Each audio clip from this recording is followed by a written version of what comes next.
Back squats are on the menu today, so I'm gonna warm up kind of like similar to when I do front squats, so a whole bunch of 20s leading up to some heavy weight. So I plan to do 20 reps all the way from the bar all the way to 200 kilos. That would be good. To 100 kilos, and then I'll see if I can hit 120 or 140 for 5 or 10 or something like that. But I want to get a lot of volume in. As you guys have known for a little while now that I'm bodybuilding almost when it comes to squatting, so I'm really getting what I previously thought low quality reps, as in not in the percentage around 70%. That's what I thought before. That's where the quality is, that's what gets you stronger. Now I'm kind of sort of leaning over to thinking that any reps are good reps. When it comes to really lightweight, I guess I want to call that quality reps as well, because there's very little recovery requirement for them. How many reps can you do with a bar? Heaps. It still goes through the same range of motion for your central nervous system to learn the pathways, but at what cost? At no cost essentially, because it's not really getting you that fatigued. So I'm really concentrating doing 20s with a whole bunch of weight at the sort of lower than 50%. I've found quite a lot of value in that. Aches and pains in the hip have completely gone since I've started doing high volume stuff. I think it's purely because there's just heaps of blood rushing through there, heaps of sets and reps. It's just increasing my circulation through the joints, and so I'm feeling really well. The downside is I have a little bit of DOMs here and there. Certainly I've got quite a lot of DOMs in my lats and my pecs right now, because yesterday I didn't record any of this stuff. It was kind of like done on the whim. I did 81 pull-ups. I haven't done pull-ups in a long time, so that's kind of silly to just jump into a new movement like that. Of course you're gonna get DOMs. And also I did a whole bunch of push-ups as well. You guys know that I greased the groove with push-ups. Yesterday I took it for a bit of a ride. I ended up doing 11 sets of 30. So that's quite a lot of push-ups. Eventually I do want to do a lot more push-ups. Push-ups is my working sets basically for my bench press. I'm bench pressing every day now, and I'm only hitting a top set of like a training max. I'm not really doing any back down sets. I'm really relying on push-ups to get me to the next level. Those are my meat and potatoes, if you will, for progress. So it's a bit of a different approach to me. You guys have kind of gotten used to me just doing minimal kind of volume and just smashing out training maxes every day. Yeah, I guess you could call us stalled, because I just didn't have any meat and potatoes behind me. I wasn't doing enough volume. So now I'm doing a whole bunch of volume and I'm feeling really great. I don't have aches and pains, like I said. So yeah, I'm really enjoying my training right now. I laugh when I say that I feel like a bodybuilder now, because bodybuilders do this sort of stuff where they kind of just go for the burn, go for the pump. Not that I'm going for that. I'm still staying clear of exhaustion. But yeah, anyway, let me get under the bar now and do this bar for 20, and then I'll keep adding weight until I get to about 100, and we'll go from there.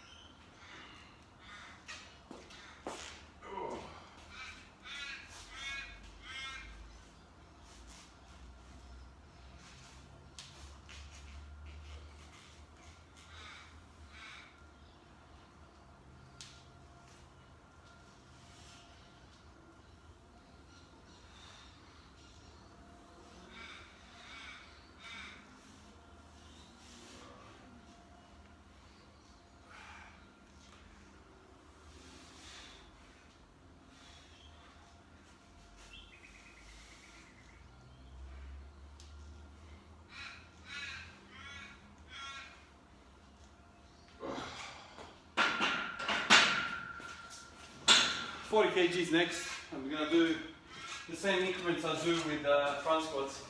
Obviously the ceiling is a bit high here, but anyway, I'll just get the volume in, kind of like with front squats. Why not?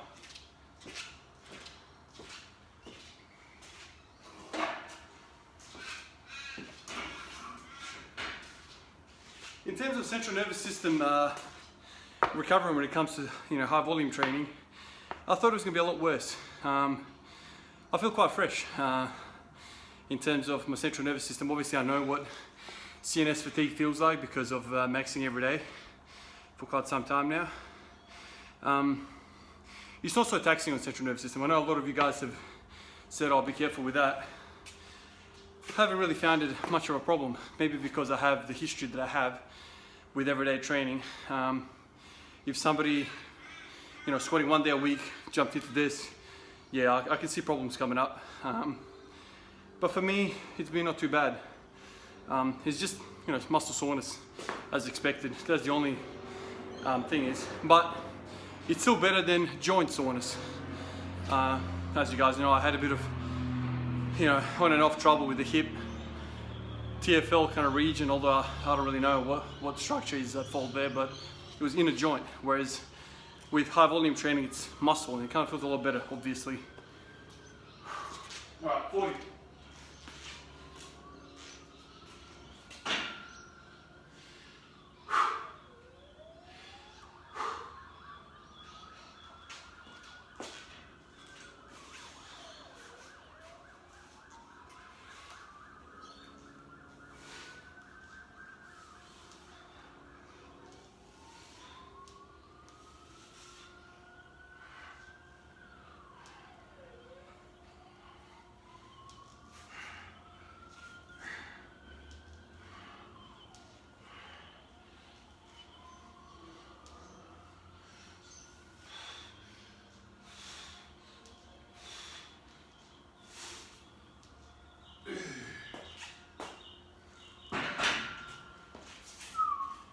Already killed the man at 40, right where we were.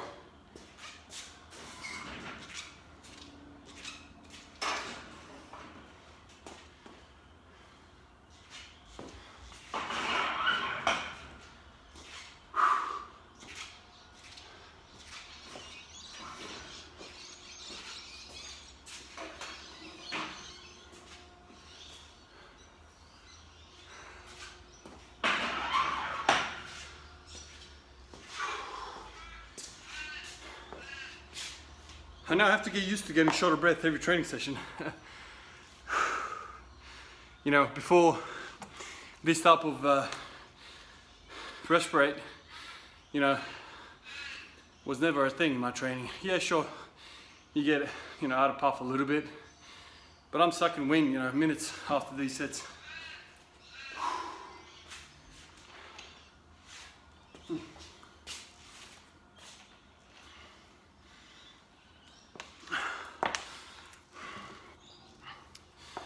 And the reason why I leave these videos as a one take, some of you guys have said that you really like these kind of one takes, no editing business. I think there's a lot of value. You know, if you want to skip over things, you can skip over yourself. But I think it gives you a real appreciation how much time I take between sets. And if somebody's kind of looking into doing this sort of stuff, you know, when there's no editing, you really see what's up. You really see what I've kind of gone through. So I think that's the benefit.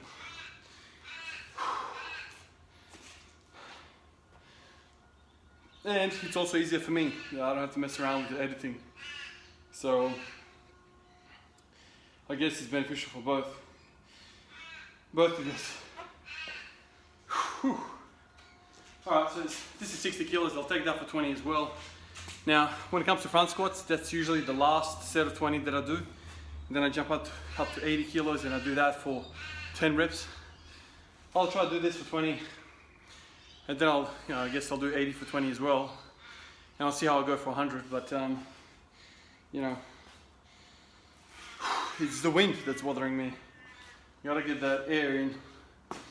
Somebody that's not used to muscular endurance training struggles with this type of thing.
Short of breath like a motherfucker.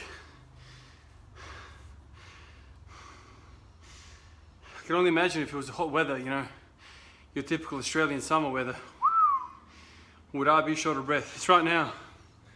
What is it, 16, 18 degrees? It's at 2 o'clock in the afternoon. You know, plenty of fresh air, I guess you can say. And I'm sucking wind hard. So you can imagine if it was 40, 45 degrees. Damn, that'd be tough. Real tough.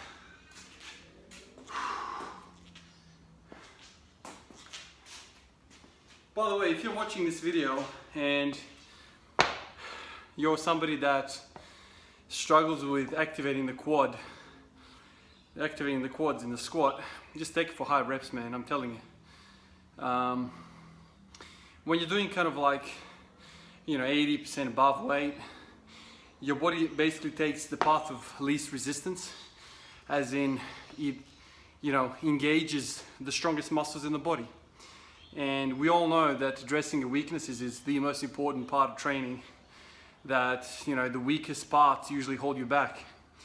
So if you're continuously spending time with 80% up weight, you never really give the weaknesses an opportunity to get some, number one, some volume of blood in there, and two, they never get any much damage, because the body's like, all right, shit, we've got 95 to 100% max weight on my back.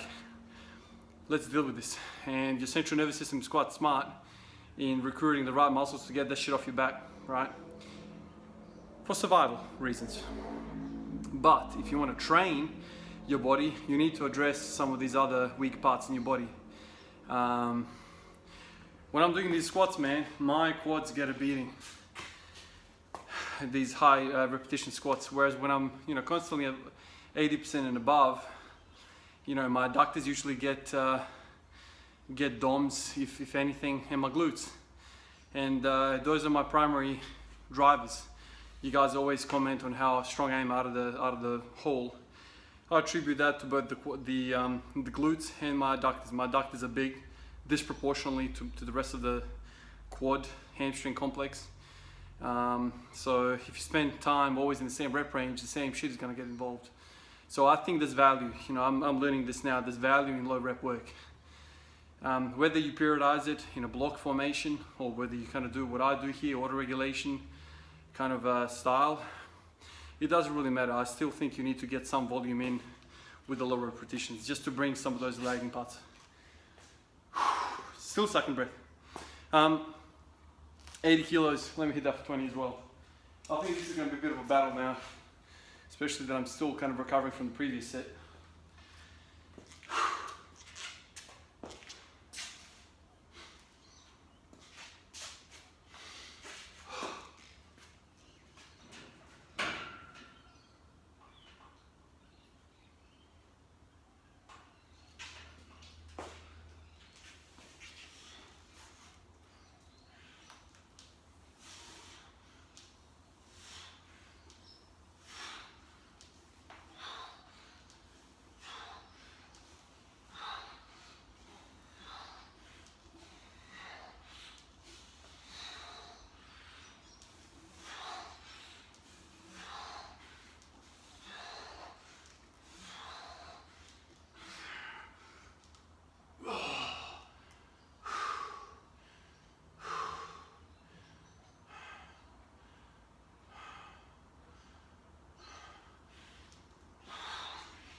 That was tough, man.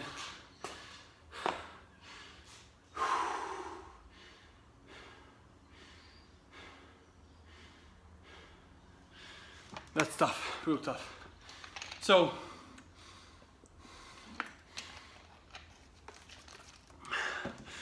I'm having thoughts about doing 100 now for 20.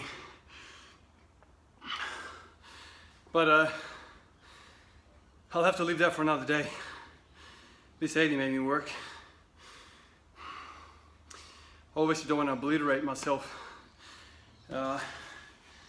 today. So I'll leave it for another day. I'll put 100 on and I'll do that for 10. And then we'll go off from there.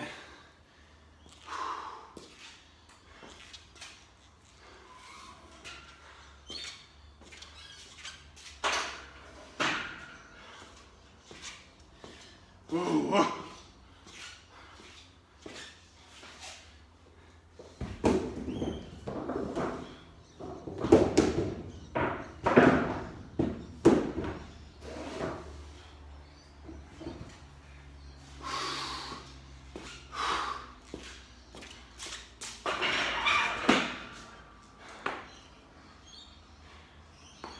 Hard work, man. It's hard work business.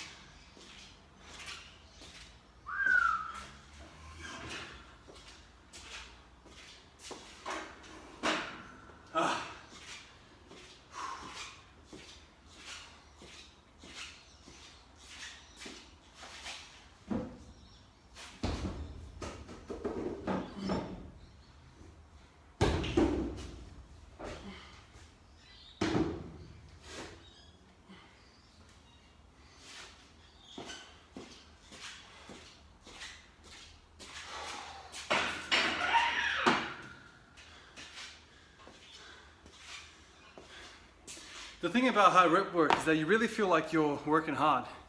You really feel like you're training. Whereas with the low rep stuff every day, you know, it's short-lived and you can kind of muscle that shit up in every which way. With high rep work, I feel like you're always continuously thinking about that mind-muscle connection that bodybuilders always talk about. You really get direct feedback in what muscles are working. When you're doing a 3 rep max, 1 rep max, you're not thinking about shit other than just get the shit up. So the mind-muscle connection is definitely between here and my quads right now. Like I know where they are right now. And I like that, I really do. It's been so long since I've trained like this, you know. I always thought, you know, squatting every day and this type of training is opposite worlds. Opposite ends of the spectrum, but I think you can unite them. You can get bits and pieces from both. Obviously, I'm not, you know, doing some crazy amount of volume with 70% work or anything like that. I'm just using small weight to get my circulation going. So this is 100 now. I'll do this for 10. And then I'll go to 140 then, so you know, larger jumps now. And then hopefully I can get to 180. Although I'm skeptical right now because I feel like I've wasted a lot of energy.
See, this is a lot more manageable than the previous set. Because it's not about muscular endurance as much. Like I'm less out of breath. Up to 10 reps is, I feel like it's okay.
I'm fairly confident to say now that after 170 days with the squatting, volume is the key driver. I knew this before, but now I'm 100% convinced. Volume drives progress, and intensity makes you more skilled. If you never touch heavy weight, you're never going to perfect moving heavy weight. If you don't touch volume, you're not going to build towards progress, towards further strength. It's all about them reps, man. This is where my mind is right now. It sucks because I was kind of hoping that you could get away with, for the lack of a better term, get away with not doing hard work. This shit is hard. Doing 10 sets of triples at 80%, I don't find hard. It just takes a whole bunch of time. It takes you a freaking long time to get through those sets. Because the idea is you need to recover your central nervous system to be able to hit that next set hard. With this kind of business, you know, cardiopulmonary system is is on fire. My lungs feel on fire. My muscles feel on fire. It's straight up hard work. But I think a union between those two worlds, between, you know, practicing strength as a skill, but still getting in your work at the lower repetitions, is the key for growth. I think the progress that I've had so far with 170 odd days, 160 odd days, whatever is left since I started this high rep business, the 160 days worth of mediocre progress is got to do with basically mastering what I already have. Haven't really built anything on. I'm not just talking about hypertrophy. You know, hypertrophy is one thing, but there's also you know, just developing denser tissue. You know, when I think of hypertrophy, I think of bodybuilders, I think of fluid retention. I think of sarcoplasmic kind of hypertrophy, where you just kind of accumulate just fluid. You know, that's kind of less useful for me because my concern is strength. It's not so much physique. What I'm after is that myofibula, fibrilla, I think you say it, myofibrilla, which is basically the physical strains, the physical muscle tissue, not so much like sarcoplasmic, which is the shit around it, kind of the fluid. I'm talking about the actual physical muscle structure. That's what I'm interested in, because those are the motor units which actually cause movement. The other stuff, you know, I guess it's arguable. The other stuff is more kind of like fuel. It lends itself really useful when you're doing reps of 20, sets of 20. That kind of kicks in. There's more creatine in that fluid. There's more glycogen in that fluid, I guess, and all sorts of good things that muscles need. Can you train one without the other? Probably not. Like, it's a gradient. When you're doing sets, you're doing a bit of both. So you can't go, oh, I don't want any of this, I want this. It doesn't work like that. You just work within the rep schemes that you believe in, and whatever happens, happens. But yeah, I guess the bottom line is, as Pavel Stasulin said on the Joe Rogan podcast not too long ago, they don't really know what causes hypertrophy. We don't really know. Science doesn't know. There are some theories, but there's contention among those theorists in terms of what really causes hypertrophy and all that stuff. There is the clinical findings, like guys, you know, the training logs, we kind of know what works, but down to a scientific level, down to the cellular level, they don't really understand the mechanisms behind things. 140, let me hit this for 5 before I catch too much oxygen. Alright, let me hit this for 5. Hopefully my legs are underneath me.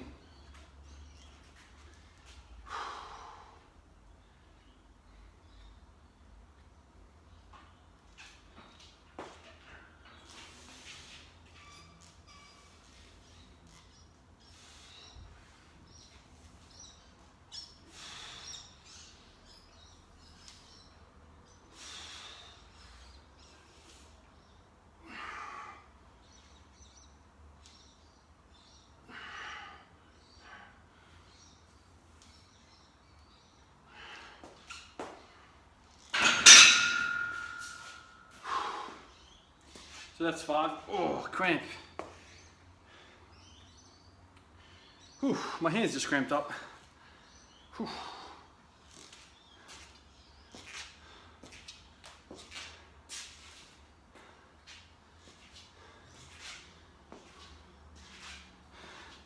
So when a cramp happens, the only thing you have to think about is metabolic conditioning.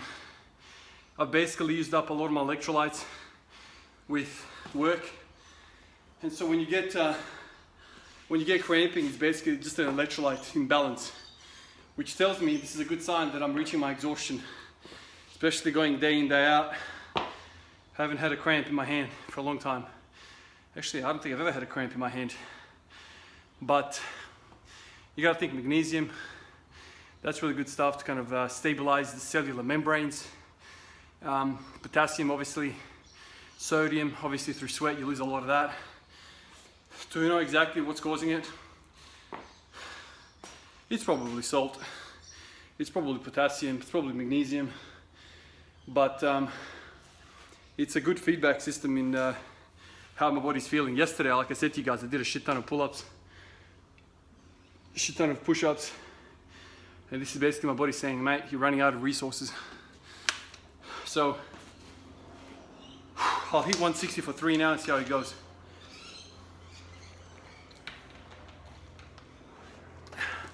Notice how my recovery between these upper kind of heavier sets is quicker, because it's just easier to recover from.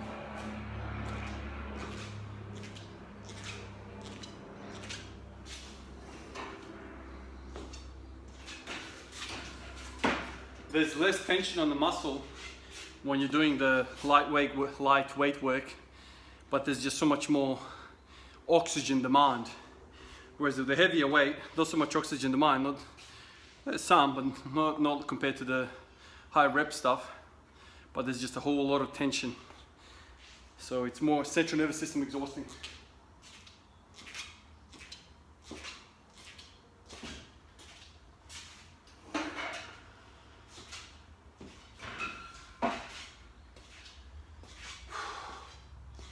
All right, hopefully this goes for 3. My legs are jelly. I feel really not confident just standing, let alone squatting. So I think the first rep is going to be a feel out. Hopefully I can get 3, but I'll play it by ear, I guess.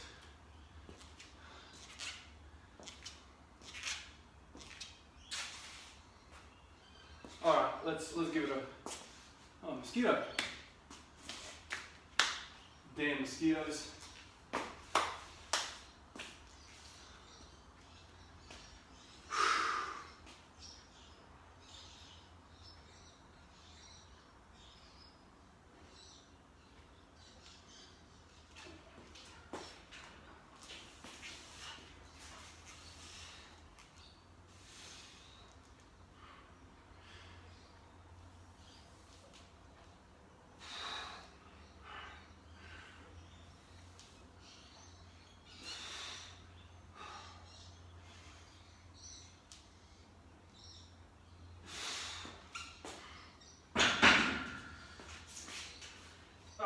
Hands again. Man, my left hand just wants to cramp.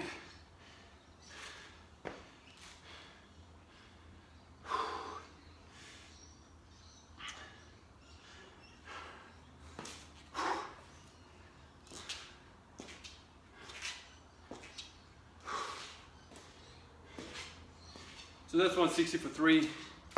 Logic serves that I'll probably get 180, so let's put that on the bar.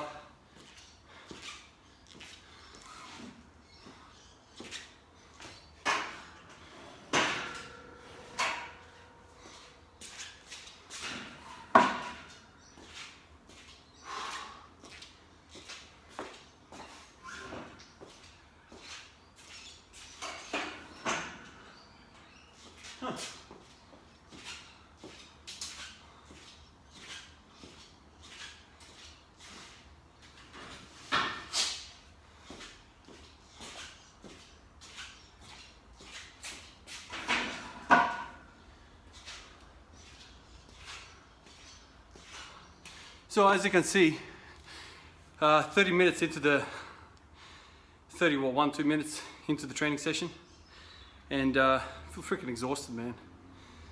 It just goes to show you there's just so much more work done when you do repetition work. I feel like drained. So depending if this is my last set or not, we'll see how we go. Maybe I can go up a little bit more, who knows. I've got jelly legs, so I don't really have the confidence, but we'll see how 180 moves, I guess. But I'll have to hit the bench press as well, so I just do a kind of sprint up to a training max in the bench press, and that will be the day today. Once again, I'll do some push-ups. Maybe not as many as last night, because last night I went nuts. I was just watching TV with the kids, and I just, every 10-15 minutes, just do a set. Ended up doing 11 sets yesterday. Gotta eat a lot of food as well. I'm not the greatest eater, but when I do this type of work, man, my appetite opens up. Whew, real good.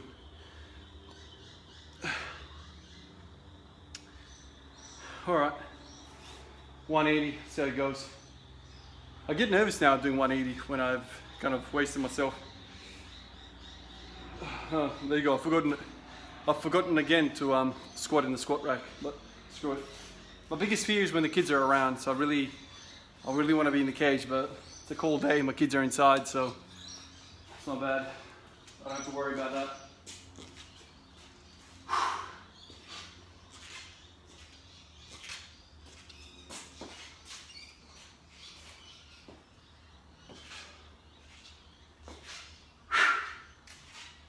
All right, 180.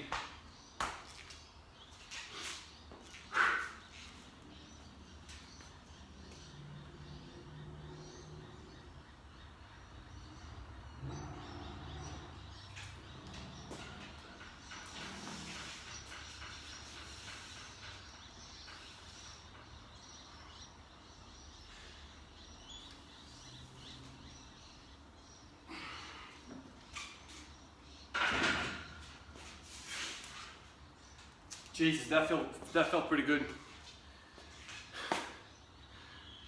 What do I do? Screw it, let's go up.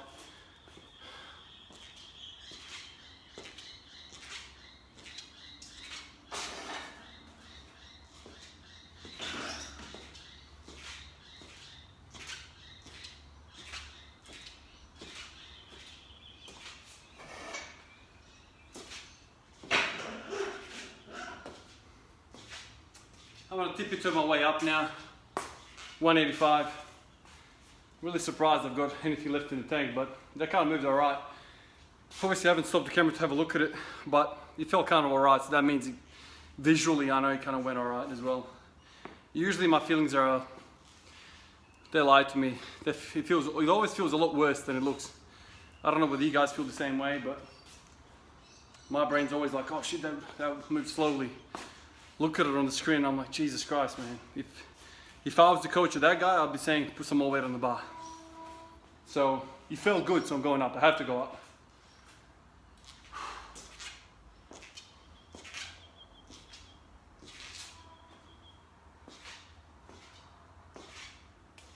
I'm telling you, man, these reps are paying off. I just feel it. Without even knowing that, 195 is too far away. I just feel good. I feel like, when you feel like you're going the right direction? Well, that's what it feels like right now. For whatever reason.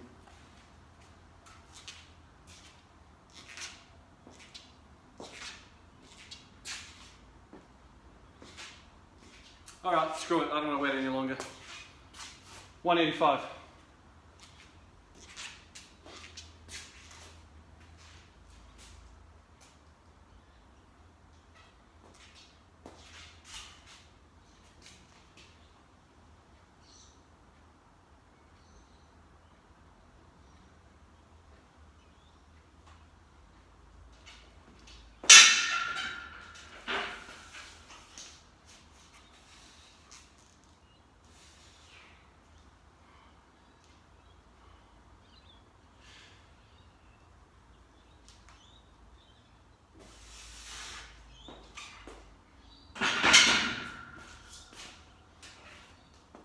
That one felt alright, whatever, I'll leave it there, 185. My hand's cramping again, so I think my body's telling me something. Anyway, guys, I'll see you when I do the bench press. Give me a sec. All right, I've set up the bench. I've quickly warmed up. I've done basically 3 sets leading up to this 130, or 4 sets. This is the 4th set of 130.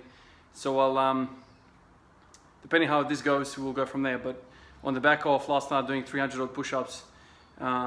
Let's see how it pans out.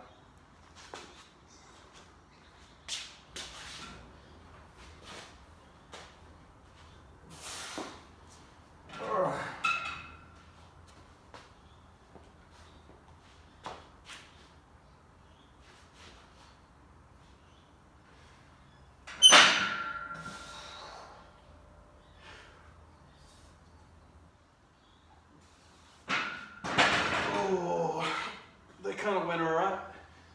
Should I go up? Should I go up? Yeah, whatever. Let's go up.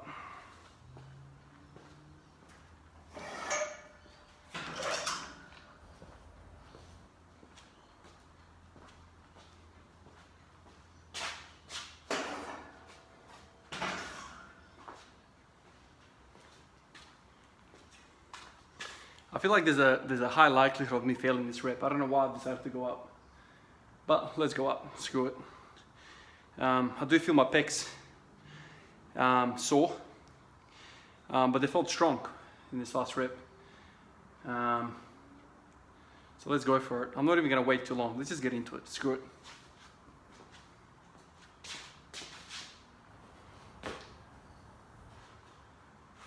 Right. 135, by the way, this is.